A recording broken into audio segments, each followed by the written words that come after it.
days are numbered, old son. And you won't be needing that shiny... yeah, there we are. It had taken a sharp eye to catch what Bunt spotted, as the lion's grooming was a disgrace. The once luxurious mane was tangled and filthy. Its whiteness and that of the lion's coat was the result of old-fashioned wig powder, and cleansing it between the creature's performances in the equestrian revels was not on the cards, due to the keeper's laziness and fear of the beast. Performances was putting a fine point on it. The lion was dragged out by its handlers, acting as though they were trying to keep him in check rather than convince him to move. The sight of the beast outside of his cage was sufficiently impressive, even for the short traverse upstage. It didn't matter if he was not in the least bit threatening in practice. He was in theory, and that was enough for the watchers in the stalls. The thief edged forward and reached for the chain that lay beneath the matted fur of the beast's ankle.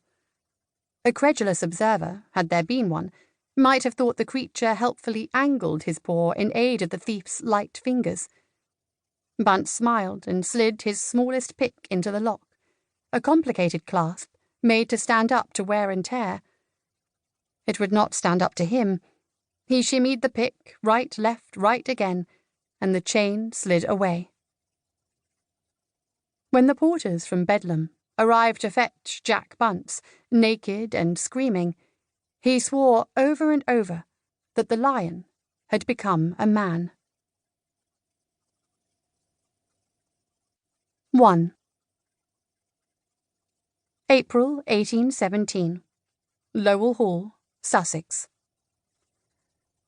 Alwyn and the Dawn were old friends.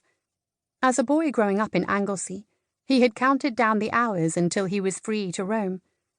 As a captive, he would wake before first light, after an uneasy sleep, to another day in the beast wagon. Since his recent liberation, his rest was continually disrupted by the desperate need to ensure he was still not trapped at Drake's, for proof that he was free. Even after nearly a month dwelling on the grounds of Lowell Hall's park, he did not trust his instincts. He ought to be better by now. Alwyn sat on the doorstep, unaffected by the brisk spring air. His abode was simple and easily managed, without outside interference. Alfred, Duke of Lowell, had assumed he would not want to be tended by maids or footmen, and Alwyn gave the wolf credit for his prescience. The cottage sat on the highest vantage in the park, which was very high in comparison to the low rolling hills of Sussex. He had the lay of Lowell's land, from the River Eden to the village of Lowell Close, over the entirety of the wild park to the London road. He was once again removed from the rest of the company, but unlike Drake's, he was free to come and go, or to prowl and lurk, as he overheard more than one denizen of the village mutter. How they would tremble if he were able to scale trees as he once could, concealed amongst the leaves, ready to attack. Although it had to be said, a sturdy branch also made for a superior napping place. It was as much in his nature to loll as it was to pounce. When he roamed, he kept well away from the flocks and colonies and herds who sensed him, no matter the distance between them. No matter that he inhabited his manskin, he was given a wide berth once spotted. And spot him they did, for the bright yellow coat Alwyn often wore was impossible to miss.